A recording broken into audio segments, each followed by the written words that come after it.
She's the Jaguar Wright of Greek lettered organizations. You got a flat tire. That's because you were in a Greek letter organization that keeps you from worshiping my God. This thing is definitely evil. However, I have no information to back it up with, and I'd like you to just move on to the next subject. Peace and blessings. What's good? This is your boy 7 Inglewood's on right now, and you're zoning. This is another episode of Society Breakdown, where we take a little bit of society and break it down. You know, where the ghost can get it. Shout out to Joe Madison. But with that, someone shared with me this video on the perils of the Black Greek organization experience. I don't want to give too much about it, but it's called, I think it says, The Horrors and Idolatry of a Modern Cult, exposing the true horrors of sororities and fraternities. And as somebody who is in a Black Greek organization, I obviously have perspective, right? So that doesn't make me blind to, you know, things that are going on. And at the same time, I'm not religious. So I don't know. So I guess that also gives me a different perspective to these things. Somewhat versed, not like no scholar of any sort, but somewhat versed in the Bible, and you know, have practiced the religion for over almost 30 years. So so yeah, I'd say diligently for at least 15 of that. You know, so you know, with that, there is some perspective and there's some context from what I'll be saying. But with all of that, let's go ahead and get into the video, because it seems like it's a lot. I only watched so far. I've only watched the first 2 minutes, and I'm like, oh, she's coming in hot. Let's go ahead and record this, because there's a lot. There's a lot. So with that, let's go ahead and get it in. If she wears the Delta symbol, then her first love is DST. And they make you sing that song. First love? Her first love is DST. Uh-uh.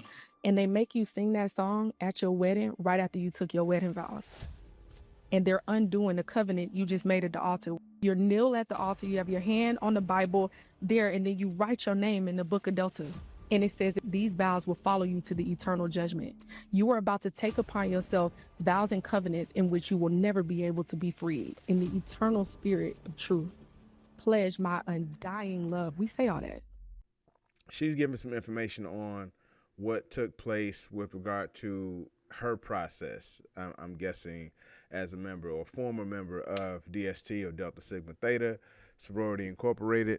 And I can't speak to that. I can't directly speak to that at all. I do have some friends who are members of that sorority, and they seem to be nice people. They are church members, church goers, and they have nice and prosperous things going on for them in their lives. But with that, you know, you can't say that any two processes are necessarily the same. You know, what happens with one group may not necessarily be the same with another group.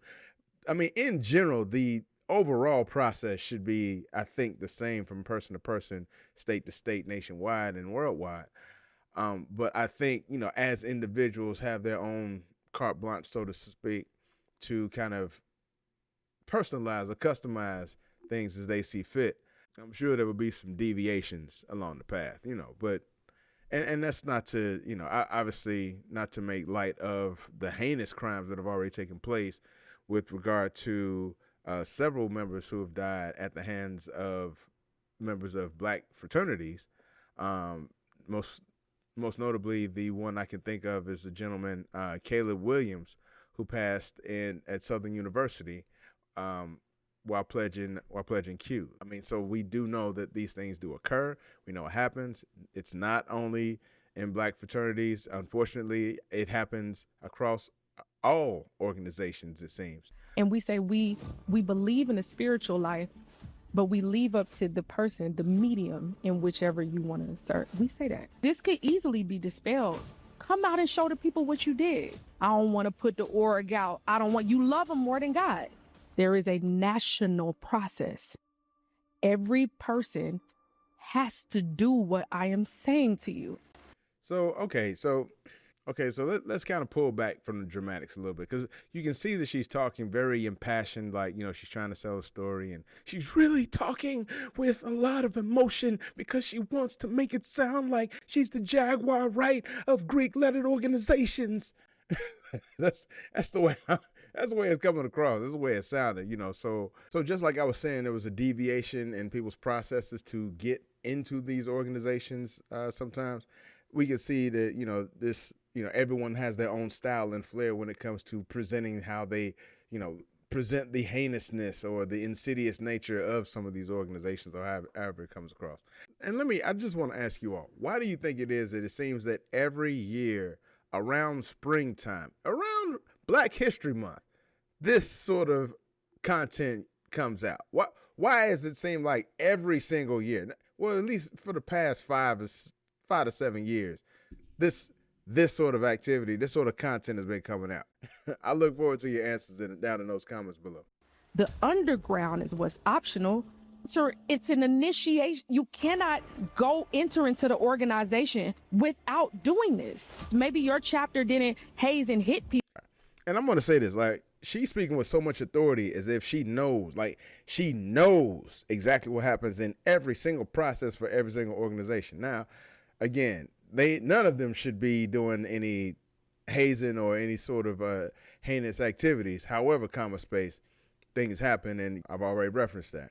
But to speak as if you know specifically what happens in every single ritual in every single organization across the entire United States, I mean, just to even speak like that, it's like, what are you really trying to present, or what are you really trying to purport yourself as? Because you're not purporting yourself as an authority, if that's your claim, and you don't have anything really to back it up with other than these wild accusations that you're making. And again, that is not to downplay at all any of the heinous deaths that we've seen that happen at the hands of some of these pledgers or some of these organizations who are bringing in new pledges.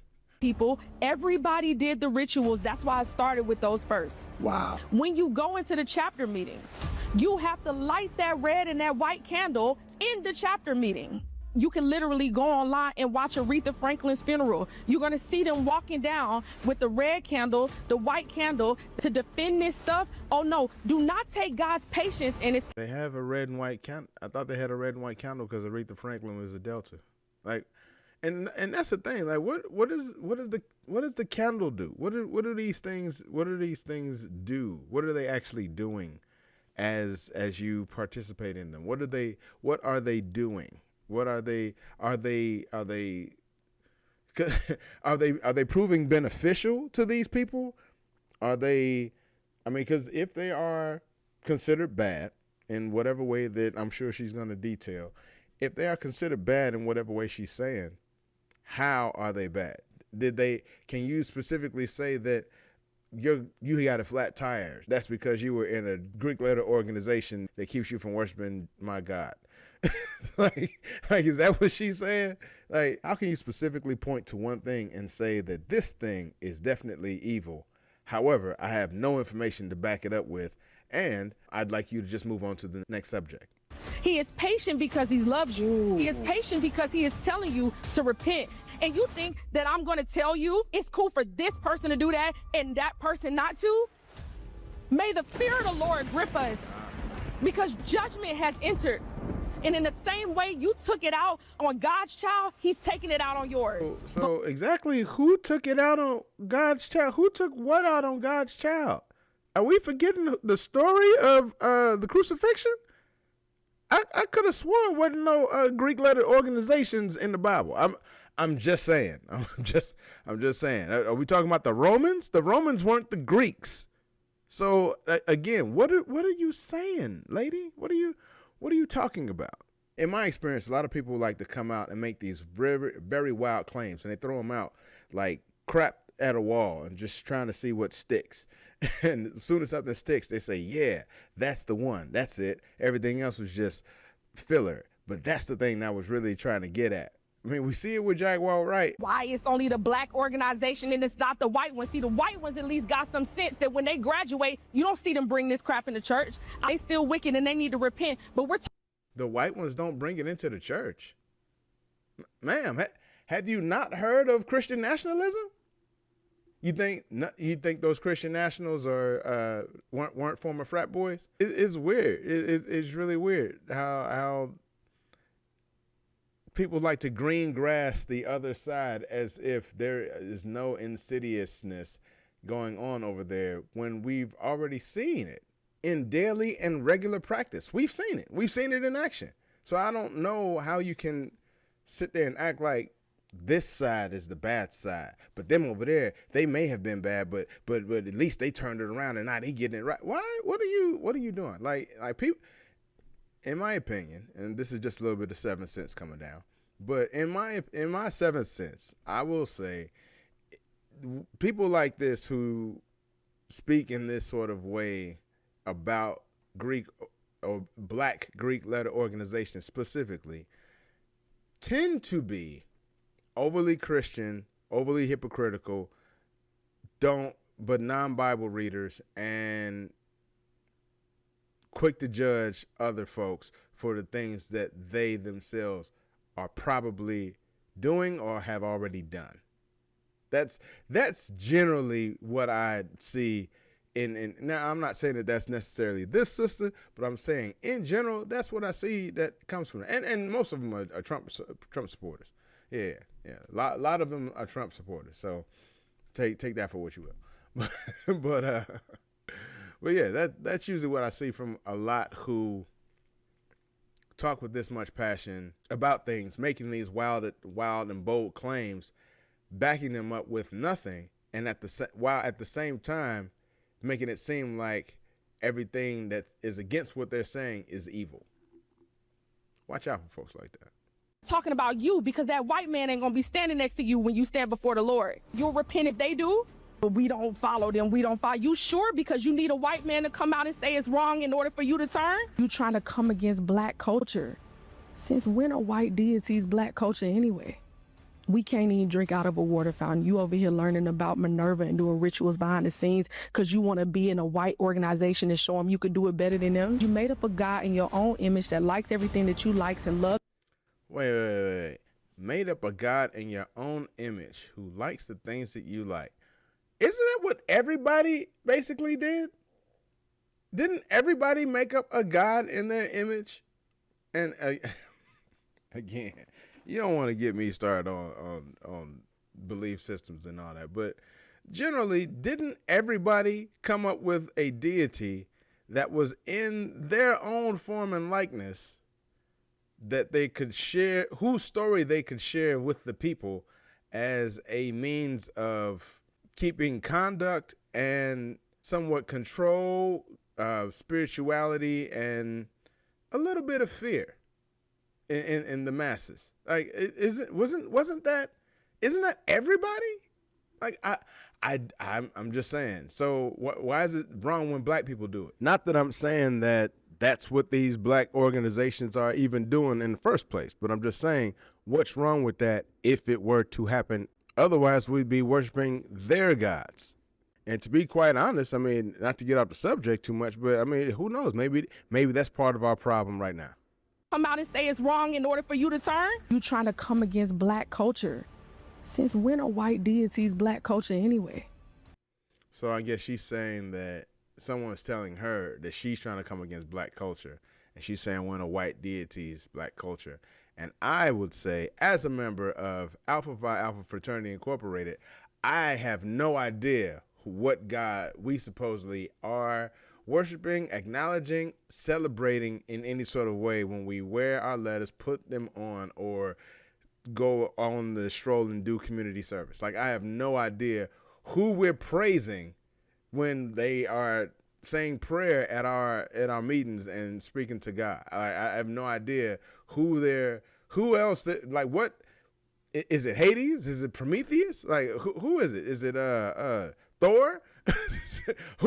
Who is it that we supposedly are praising or worshiping in our activity, in our normal fraternal activities? We can't even drink out of a water fountain. You over here learning about Minerva and doing rituals behind the scenes because you want to be in a white organization and show them you could do it better than them. You made up a God in your own image that likes everything that you likes and loves everything that you loves and agrees with you. Let's get into it. Okay, all of that was just the intro. Oh my gosh. Oh my gosh. Here we are. Okay. I actually grew up in a completely religious cult. My parents divorced when I was 2. And I don't even know what you call the cult, but it was on my father's side. Thinking that it was negative to go to hospitals. We grew up thinking that it was negative to go into the church. We grew up thinking that it was negative to even mention the name of Jesus Christ, but yet we was like Christians in a sense. And also we were taught like if I was so indoctrinated in this thing to the point that if one of my friends or a guy at the time that I was dating tried to like invite me to church, I would literally stop talking to them. So I'm going to go on a limb and kind of jump in before we get too deep into this. It just seems like from the onset, it sounds like she was, unfortunately, her spiritual journey started off in a place where she felt like she was a part of a cult, or she was in the church, and then that moved her. Then from there, grandmother pulled them out of that church and started her own church. Church hurt, grandma starts a cult. And it sounds like to me again, I could be wrong, but it sounds like the direction that this is about to go is that she's going to talk about how she felt like she made a poor decision, and that poor decision led her, spiritually down the wrong path.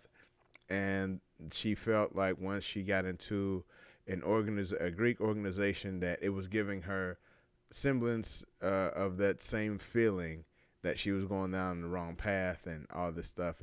But now she had more knowledge, and now these things have become apparent in her mind such that now she's able to discern that, oh, this is bad, then I shouldn't be a part of this thing. So now I'm going to separate myself. It just kind of sounds like that's the direction she's going.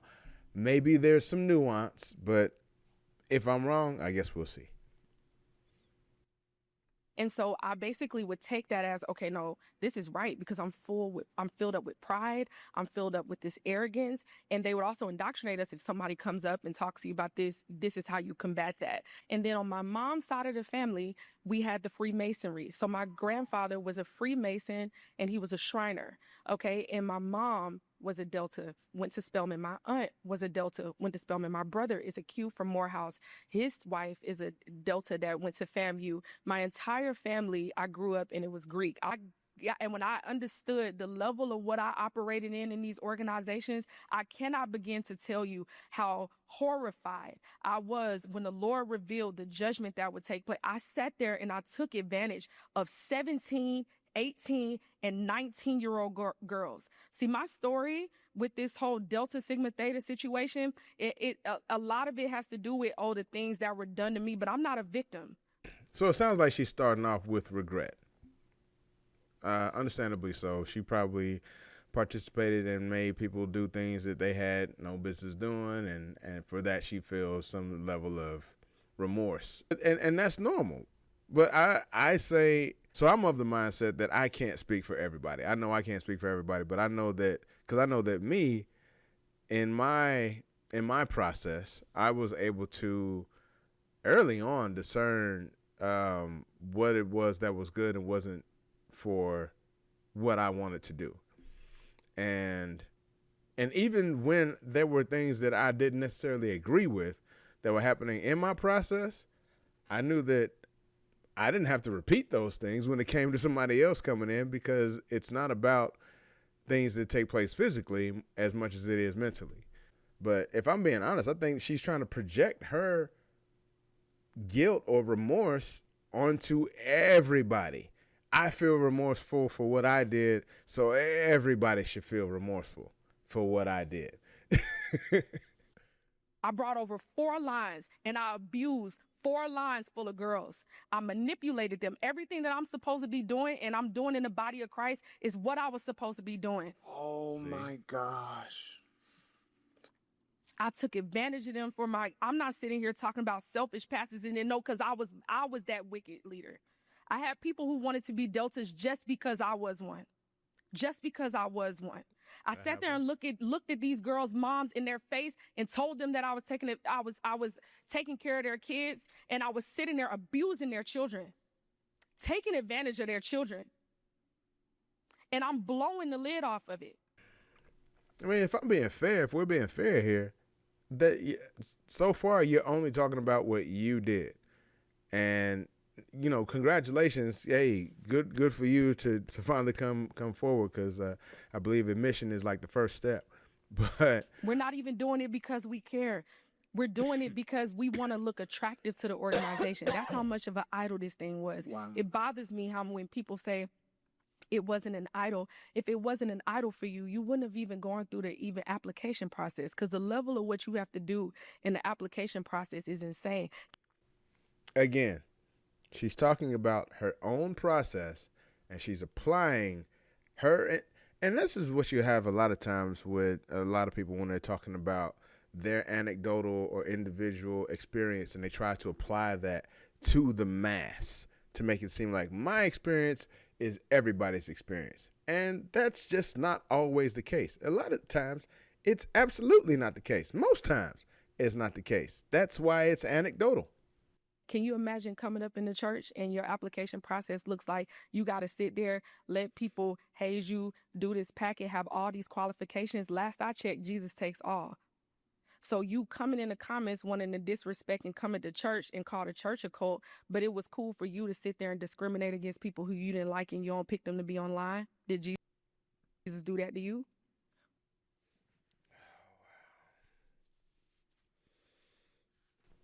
Jesus discriminated by talking against the Sadducees and the Pharisees, and he also spoke against a rich man getting into heaven, saying that it's easier for a camel to fit through the eye of a needle than it is for a rich man to get into heaven. Those are terms of discrimination. It's still discrimination. It's letting you know that those methods are not the ones by which you will be allowed into my Father's house. So that takes place in your belief system.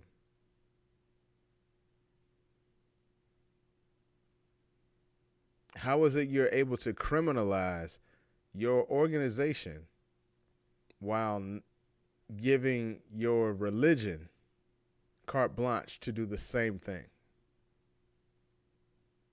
And I'm not saying that they are on equal planes. They're not. To me, they're not. They're not even, these are apples and oranges. These are not the same. Religion and Greek organizations are not in the same realm, in my opinion. Notice I said in my opinion. This is my anecdotal experience or my anecdotal perspective. But I just don't see them. But I just don't see these organizations as being in alignment with a religion, because people still practice a religion while being in these organizations. So it doesn't seem like they necessarily negate one another as much as they work in conjunction with one another. Did we make you jump through hoops and take you through a pledge process in order for you to join the church? And then you got a nerve to call it a Christian organization on top. Yes, you do have to go through hoops and things to join the church. Yes, you do. Yes. Yeah. It's not whatever somebody might consider necessarily hazing, but you do have to go through different rituals and things like that to join the church. A lot of times. And especially if you want to consider yourself saved within that church, you then have to go through other things and other processes and rituals and things. You do. So I don't get this parsing that she's trying to do, like, oh, we don't do that. We do, like, but you do things that are still questionable. It's not even under speculation. These are some things that you can absolutely look up and find, or say that, you know what, if you didn't have the label of Christianity attached to this practice, this would probably be looked at as pagan or satanic even. Like, a lot of things we do can be misconstrued that way. Why is this the place where you're drawing the line? You got the nerve to say that this thing is based upon Christian principles? How? And so I went to college when I was 17. I was skipped when I was younger. And so I'm there at 17. You said how, but you didn't. What was the answer? What was the answer that was given? So you asked a question. What was the answer? Or you just gonna bypass that and just keep on going? Because I got a point to make. I got books to sell. I got cash up I need to get filled up. So I was actually the youngest person on my line. But you go through this process called pre-pledging. And pre-pledging is when you need to go around the school and you got to get to know the members, and you basically got to allow them to humiliate you. So I got to see Sister So-and-so in the cafeteria, walk up to her and allow her to humiliate me in front of the whole cafeteria. And I got to keep coming back. See, this is how they get you into the process, because they want to see who will take that, because those are the people that they're going to pick to be online. And so the line that I was a part of was already picked before people even went to the informational, which was called a rush, because we had a group of us that was already pre-pledging and was already new. So even in that, is that Christian? On top of that, I was an unbeliever. First of all, I wouldn't say that these rituals are locked up in any sort of way in religious dogma. I would say that there's an element of religion, Christianity specifically. There's a level of Christianity that's associated with them. However, I wouldn't say that, at least again, with my organization, there is any specific tie to religion where we can say like, well, yeah, this is based on Christianity, or this is based. As a matter of fact, I don't think any organization is sitting there saying that their ritual, their process, or anything like that is based on Christianity. Maybe I'm wrong. Well, of course, with the exception of the Christian organizations out there. And yeah, some of them are even Greek lettered. Some Greek lettered Christian organizations are out there.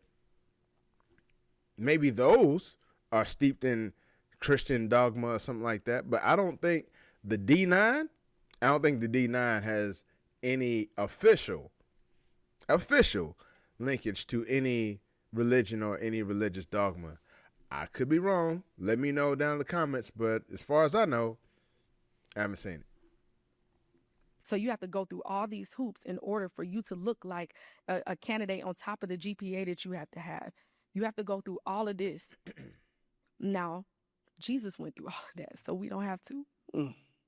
Jesus may have gone through what he went through, but I don't think Jesus was a Q. He said, I'm the alpha. And it bothers me so much when people say, well, how come you didn't do your research? In 2007, you tell me what research could be done. It's a secret society. Wait. I'm sorry. Wait. So in 2007, after the advent of the internet, and after you said you had copious relatives who are already in the organization, you didn't know how to do any research? So now this tells me that you don't know things and you're easily swayed by new information. Well, allow me to elucidate and present you some new information right now. Now, I have had to eat some things. I have had to pass some things even. But I can definitely say I have never had to participate in any ritual that said, this is someone's flesh. You're eating their flesh. This is someone's blood. You're drinking their blood. I've never been in any sort of Greek organizational ritual or process of any sort that said that. However, I've been in many religious practices that have said exactly that. I'm just saying. But you don't see that in the Greek organizations. So does that mean the Greek organizations are good? Because there is no cannibalism, or I'm sorry, spiritual cannibalism taking place inside these organizations. If everybody could do their research, how is it secret? Ma'am, again, the internet was available. I mean, short of maybe the housing crisis that was taking place around that time, you probably were straight and able to find information on the internet. Like, So you say you were 16, 17, 2000, so you was born around 1990. You should have been quite able to find information on the internet. They also had books. They had these things called encyclopedias around that time too. They had encyclopedias. They had let's see, what else was popping around that time? Oh, you could have hopped on Black Planet. Black Planet was popping. You could have hopped on Black Planet, talked to somebody on there. Let's see, you could have hopped on MySpace.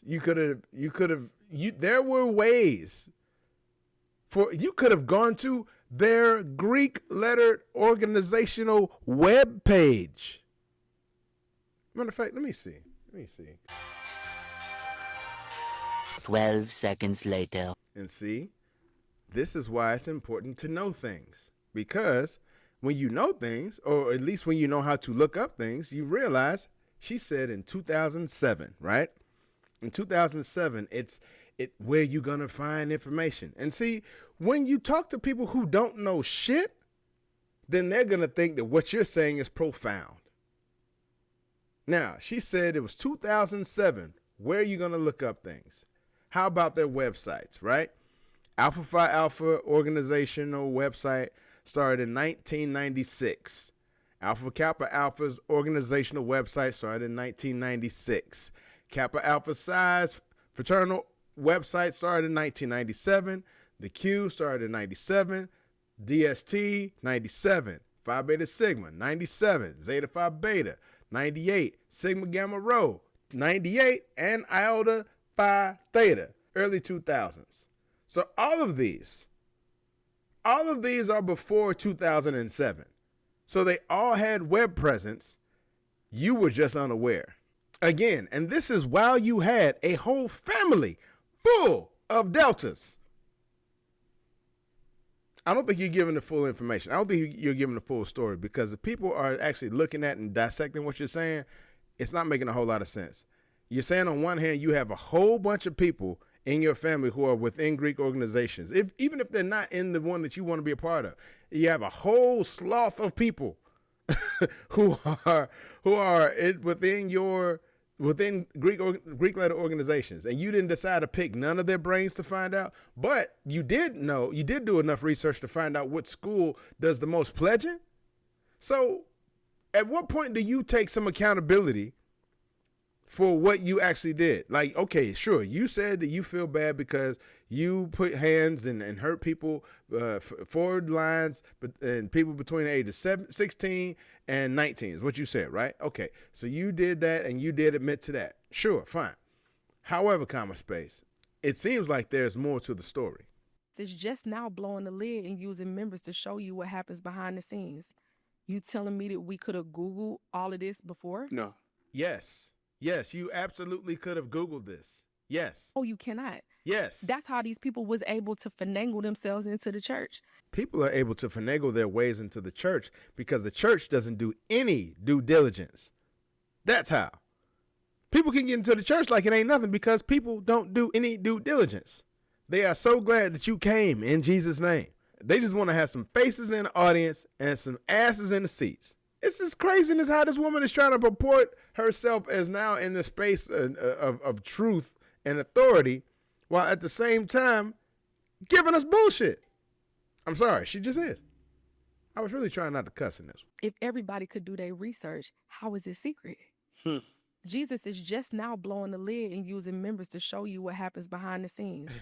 You telling me that we could have Googled all of this before? No. Yes. No, you cannot. Yes. That's how these people was able to finagle themselves into the church.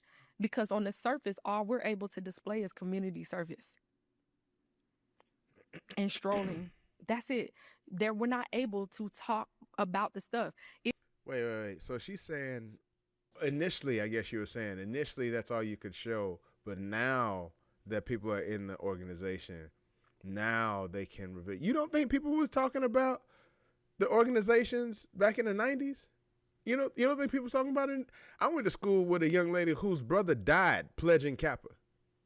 I believe at FAMU, if I'm not mistaken. And this was in the 90s. So there were things there was a lot of information out and available if you were looking. You just weren't looking. Just say that. And that's what I'm saying. Just admit that part. Because we can't sit here and start blaming everybody and everything around you without talking to the person who, one, did not do their due diligence before getting into the organization, and two, is now on the back end blaming everybody for the information that she didn't know when she got into it, even though she was surrounded by tons of people who already knew the organization, and she had the internet, the advent of the internet. The internet was there. It was available. It was there. If we were able to talk about it, why y'all so mad about it? This dude, I'm sorry. This dude's facial expressions are hilarious. Ladies and gentlemen, that's enough for today. Y'all, it's been quite interesting. If you all want to go and check out the rest of the podcast, it's called We Need to Talk podcast. You can go ahead and check out their information. You can go ahead and check out the show on their channel. But this has been an interesting breakdown. If you guys are interested in this one and you want me to continue with the rest of it, please let me know, and we can get into the satanic part and the ritualistic part and all that stuff. But I'll go ahead and base that on how you guys feel about this one, and we'll take it from there. But with that said, this has been your boy Seven on another episode of Society Breakdown. Y'all make sure you hit the like, subscribe, and all that good humana. Share this with your people, and I will appreciate it. And if you'd like to reach out to me, or you want me to check out or break down anything that any sort of videos that you want me to look at, just send it to societybreakdown@gmail.com. But with that said, y'all take care of each other until next time. The horrors of sororities and fraternities, huh? I've got words. I've got thoughts and I've got words. But until next time, peace. And we out.